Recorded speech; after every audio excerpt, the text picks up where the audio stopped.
నమస్తే. ఆంధ్రప్రదేశ్ రాష్ట్రంలో ఉన్నటువంటి ప్రముఖమైన పుణ్యక్షేత్రాలలో తిరుపతి, శ్రీశైలం వంటివి ఎక్కువ రద్దీతో ఉండేటువంటి పుణ్యక్షేత్రాలు. ఇవి నెంబర్ 1 కేటగిరీలోకి వచ్చేటువంటి క్షేత్రాలు.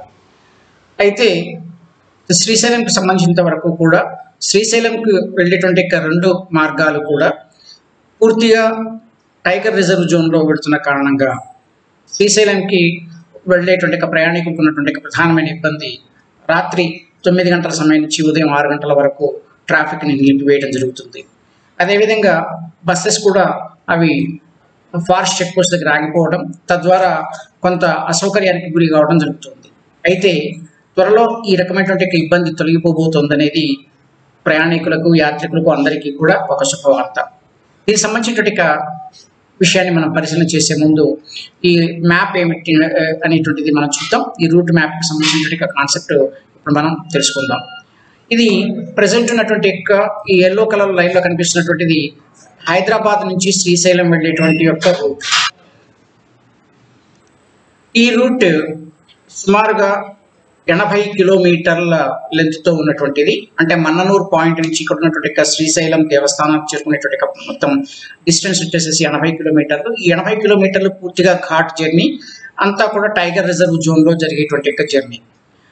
అయితే ఇప్పుడు ఉన్నటువంటి కొత్త ప్రపోజల్ తెలంగాణ స్టేట్ గవర్నమెంట్ వైపు నుంచి ఉన్నటువంటిది ఏమిటంటే, ఈ మన్ననూరు ప్రాంతంలో ఉన్నటువంటి చెక్ పోస్ట్ ఏరియా, అంటే దూర్వాసుల చెక్ పోస్ట్ అంటారు. ఈ దూర్వాసుల చెక్ పోస్ట్ సమీప ప్రాంతం నుంచి డైరెక్ట్ గా శ్రీశైలం వరకు కూడా ఒక ఎలివేటెడ్ క్యారిడార్ వేయాలి అనేటువంటిది, అంటే ఒక రకంగా చెప్పాలంటే ఇది ఒక బ్రిడ్జ్ లాంటిది నిర్మించాలి అనేటువంటి ఆలోచనని సెంట్రల్ గవర్నమెంట్ ముందు ప్రపోజ్ చేయడం జరిగింది. దీనికి సంబంధించినటువంటి వ్యయం ఎలా అయితే ఉంటుందో దాని ఎక్స్పెండిచర్ ని కొంత భరించేందుకు కూడా అవకాశం ఉంటుంది. సో ఇదే జరిగినట్లయితే ఈ రకంగా చూస్తే ఈ ఎలివేటెడ్ కారిడార్ ద్వారా ఈ చాలా టర్నింగ్ ఏరియాస్ ఏవైతే ఉన్నాయో ఇవన్నీ కూడా తగ్గిపోయి ఆల్మోస్ట్ స్ట్రైట్ లైన్ లాగా వస్తూ కొంతవరకు ఈ మధ్యలో ఉన్నటువంటి వట్వర్లపల్లి విలేజ్ కనెక్టివిటీ ఇస్తూ ఇక్కడ నుంచి స్ట్రైట్ గా మళ్ళీ ఇది శ్రీశైలాన్ని కలిపేటందుకు ఒక అవకాశం ఉంది. ఇదే జరిగినట్లయితే మన్ననూరు నుంచి ఇప్పుడు ప్రజెంట్ ఉన్నటువంటి 80 కిలోమీటర్ల డిస్టెన్స్ అంతా కూడా సుమారుగా 40 కిలోమీటర్లకు వస్తుంది. అంటే just half of the distance అవుతుంది. దీనివల్ల వచ్చేటువంటి లాభాలు అనేకం ఉన్నాయి. ఇది ప్రజెంట్ ఉన్నటువంటి ఒకనొక ప్రపోజల్. ఇంకా ప్రపోజల్ 2గా తీసుకున్నట్టయితే దీనికి ఉన్నటువంటి అంశం ఏమిటంటే, ఇదే మన్ననూరు నుంచి వట్వర్లపల్లిని టచ్ చేస్తూ ఇప్పుడు ప్రజెంట్ ఉన్నటువంటి శ్రీశైలం ప్రాజెక్టుగా చెప్పబడేటువంటి ఈ దోమలపెంట అనేటువంటి పాయింట్ లో కలపటం. ఇది ఇక్కడి నుంచి ఆల్రెడీ హైవే ఉంది కాబట్టి దోమలపెంట నుంచి ఇక్కడ కంటిన్యూషన్ జర్నీ అనేది ప్రజెంట్ ఉన్నటువంటి రూట్లోనే పెడుతుంది. అయితే దీనివల్ల వచ్చేటువంటి ఇంకొక రకమైనటువంటి అడ్వాంటేజెస్ పాయింట్ ఏమిటి అంటే, ఈ డిస్టెన్స్ లో పెద్దగా మార్పు రాకున్నా, అంటే కొంతవరకు ఒక 20-30 కిలోమీటర్ల డిస్టెన్స్ మాత్రమే తగ్గుతుంది. ఇదైతే 40 కిలోమీటర్లు అవుతుంది. ప్రీవియస్ గా అంటే ఈ రకమైనటువంటి రూట్ అయితే 40 కిలోమీటర్ల దాకా తగ్గేటువంటి డిస్టెన్స్ ఇక్కడ ఒక 30 కిలోమీటర్ల వరకు తగ్గుతుంది.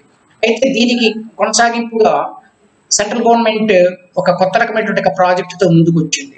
దీనికి సంబంధించినటువంటిది సుమారుగా సంవత్సరం క్రితం ఈ శ్రీశైలం ప్రాంతానికి సంబంధించినటువంటి దీనిలో ఒక కేబుల్ బ్రిడ్జ్ వేయాలి అనేటువంటిది ఇప్పుడు ప్రజెంట్ ఉన్నటువంటి పాతాళగంగ, లింగాలగట్టు అనేటువంటి ఏరియాలు. లింగాలగట్టు అనేది ప్రజెంట్ ఉన్నటువంటి నంద్యాల జిల్లా ఆంధ్రప్రదేశ్ లో ఉంటే, పాతాళగంగ అనేటువంటి ఏరియా నాగర్ కర్నూలు జిల్లా తెలంగాణలో ఉంది.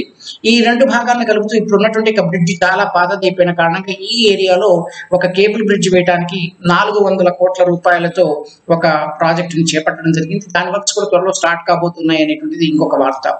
ఇది ఆ కేబుల్ బ్రిడ్జ్ చూసుకున్నట్లయితే ఈ డైరెక్షన్స్ అన్నింటినీ, ఈ డైరెక్షన్స్ వచ్చేటువంటి వెహికల్స్ అన్ని కూడా ఈ పాయింట్ లో రివర్ ని క్రాస్ చేసేసి డైరెక్ట్ గా ప్రజెంట్ సున్నిపేట వైపు ఉన్నటువంటి గాయత్రి మాత టెంపుల్ కి దగ్గరలో డైరెక్ట్ గా కలిసేందుకు అవకాశం ఉంది. ఇదే జరిగేటట్లయితే సుమారుగా 12 కిలోమీటర్ల డిస్టెన్స్ అనేటువంటిది ఈ ప్రదేశాలని తక్కువ డిస్టెన్స్ కలుపుతుంది. 12 కిలోమీటర్ల డిస్టెన్స్ అనేది తగ్గిపోతుంది.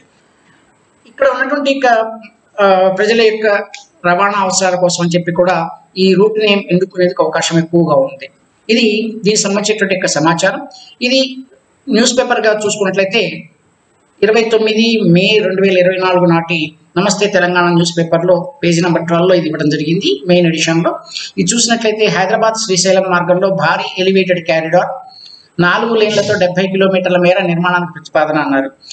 వాస్తవానికి మామూలుగా ఉన్నటువంటి రూట్ కూడా 80 కిలోమీటర్లు ఉంది. ఇది 70 కిలోమీటర్లతో అనేటువంటిది కాదు, ఇంతకన్నా తగ్గుతుంది. హైదరాబాద్ మే 28 హైదరాబాద్ శ్రీశైలం రోడ్డు మార్గాన్ని మెరుగుపరచడంపై రాష్ట్ర ప్రభుత్వం దృష్టి సారించింది. అందులో భాగంగా నాగర్ కర్నూలు జిల్లాలోని మన్ననూరు ఫారెస్ట్ చెక్ పోస్ట్ నుంచి శ్రీశైలం వరకు అత్యంత పొడవైన ఎలివేటెడ్ కారిడార్ నిర్మాణానికి ప్రతిపాదనలు రూపొందించింది. ఈ ప్రాజెక్టుకు కేంద్ర ప్రభుత్వం అనుమతి మంజూరు చేస్తే రాత్రి వేళల్లో సైతం ఎలాంటి అడ్డంకులు లేకుండా శ్రీశైలం వెళ్లేందుకు వీలవుతుంది. హైదరాబాద్ శ్రీశైలం మార్గంలో టైగర్ రిజర్వ్ ఫారెస్ట్ ఉన్నందున ప్రస్తుతం మన్ననూరు చెక్ పోస్ట్ నుంచి రాత్రి వేళల్లో ప్రయాణాలను అనుమతించడం లేదు. అయితే ఇక్కడ చిన్న ఎగ్జంప్షన్ ఉంది. కొంతవరకు కార్తీక మాసంలో వచ్చేటువంటి సోమవారాలు, అలాగే శివరాత్రి సమయం, అలాగే శ్రీరామనవమి సమయంలో ఉండేటువంటి శైలేశ్వరం జాతర సమయంలో వీటికి మాత్రం అనుమతి అనేది ఉంది. ఇంకోటి ఉగాది సమయంలో 24 hours అనేది ట్రాఫిక్ అలౌ చేస్తారు. బట్ రిమైనింగ్ డేస్లో మాత్రం ఈ అనుమతి అనేది ఉండదు. ప్రస్తుతం ఆ మార్గంలో 70 కిలోమీటర్ల మేర డబుల్ లేన్ మాత్రమే ఉండడంతో, అంటే డబుల్ లేన్ రోడ్డు మాత్రమే ఉండడంతో ట్రాఫిక్ అవసరాలకు సరిపోవడం లేదు. ఈ మార్గాన్ని విస్తరించేందుకు రాష్ట్ర ప్రభుత్వం ప్రయత్నించినప్పటికీ నల్లమల అటవీ ప్రాంతం కావడంతో అనుమతులు లభించడం లేదు. ఈ నేపథ్యంలో మన్ననూరు చెక్ పోస్ట్ నుంచి నల్లమల అటవీ ప్రాంతం మీదుగా శ్రీశైలం వరకు 4 లేన్లతో 70 కిలోమీటర్ల పొడవైన ఎలివేటెడ్ కారిడార్ నిర్మించాలని ప్రభుత్వం నిర్ణయించింది. అయితే ఇక్కడ ఉన్న చిన్న మిస్టేక్ ఏంటంటే, ఇప్పుడు ప్రజెంట్ ఉన్న రోడ్డు 70 కిలోమీటర్లు, ఎలివేటెడ్ కారిడార్ 70 కిలోమీటర్లు అంటే ఇవి అనవసరమైన టర్నింగ్స్ ని కట్ చేయాలనే ఉద్దేశంతో చేసేటువంటిది కాబట్టి ఇది 70 కిలోమీటర్లు రాదు, అంతకన్నా తక్కువ డిస్టెన్స్ లో వస్తుంది. ఈ రకమైనటువంటి కారిడార్ నిర్మించాలని ప్రభుత్వం నిర్ణయించింది. జాతీయ రహదారుల శాఖ ఆధ్వర్యంలో ఈ ప్రాజెక్ట్ నిర్మించాలని రాష్ట్ర R&D శాఖ కేంద్రానికి ప్రతిపాదన సమర్పించింది అనేది ఉన్నటువంటి న్యూస్. ఇది జరిగేట్లయితే చాలా జర్నీ అనేది చాలా కంఫర్టబుల్ గా ఉంటుంది. తర్వాత శ్రీశైలంకి ఎక్కువ మంది యాత్రికులు ఇప్పుడు ప్రజెంట్ ఉన్నటువంటి కండిషన్ లో ఒక 60:40గా యాత్రికులు అనేటువంటి వారు వస్తున్నారు. అంటే 60% ఆఫ్ పీపుల్ వయా మన్ననూరు, అంటే హైదరాబాద్ అలాగే మహబూబ్ నగర్ డైరెక్షన్స్ వచ్చేటువంటి వాళ్ళు ఒక 60% ఉంటే 40% దోర్నాల సైడ్ నుంచి వస్తున్నట్టుగా లెక్కలు ఉన్నాయి. కాబట్టి ఈ ప్రదేశాల వాళ్లకు కర్ణాటక, తెలంగాణ, మహారాష్ట్ర ప్రాంతాలకు, ఆ తర్వాత పైన ఉన్నటువంటి గుజరాత్ లాంటి ఏరియాల నుంచి వచ్చేటువంటి వాళ్ళందరికీ కూడా ఈ హైదరాబాద్ లైన్ మెయిన్ అవుతోంది. కాబట్టి వీళ్ళందరికీ కూడా చాలా కంఫర్టబుల్ గా ఉంటుంది. అయితే దీనికి ఇంకా చేయాల్సినటువంటి పని ఇంకొకటి కూడా ఉంది.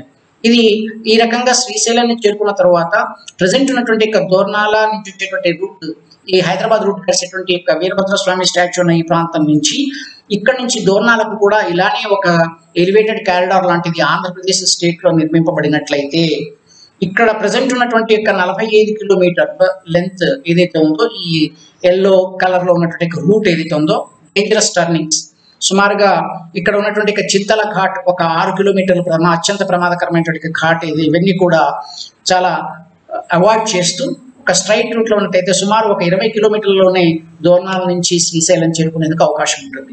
ఇది జరగడం వల్ల ఇంకొక వచ్చేటువంటి అడ్వాంటేజ్ ఏమిటి అంటే, ఈ తర్వాత ఈ క్రింద భాగాల్లో ఉన్నటువంటివి, అంటే దోర్నాల కన్నా కింద ఉన్నటువంటి లైన్స్ మార్కాపురం నుంచి హైదరాబాద్ వెళ్ళేటువంటివి, మార్కాపురం వైపుగా అంతకంటే ముందు కింద ఉన్నటువంటి కడప వైపు నుంచి వచ్చేటువంటి బస్సెస్ ఎక్కువ భాగం మార్కాపురం నుంచి ప్రజెంట్ కుంట నుంచి ఈ ఎర్రగొండపాలెం మీదుగా మాచర్ల నుంచి నాగార్జున సాగర్ మీదుగా అవి హైదరాబాద్ పెడుతున్నాయి. ఇది చాలా రౌండ్ అబౌట్ అవుతుంది. బట్ ఇదే కనుక జరిగేటట్టయితే చాలా షార్ట్ కట్ లో ఈ రూట్ అనేది కనెక్టివిటీ వస్తుంది హైదరాబాద్ కి.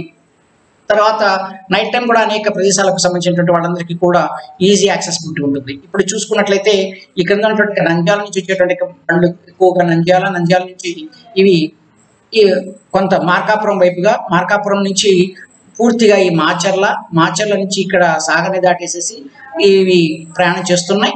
బట్ ఇదంతా కాకుండా ఇవి ఇప్పుడు స్ట్రైట్ గా వెళ్ళిపోయేందుకు అవకాశం ఉంది. సో డిస్టెన్స్ తగ్గుతుంది.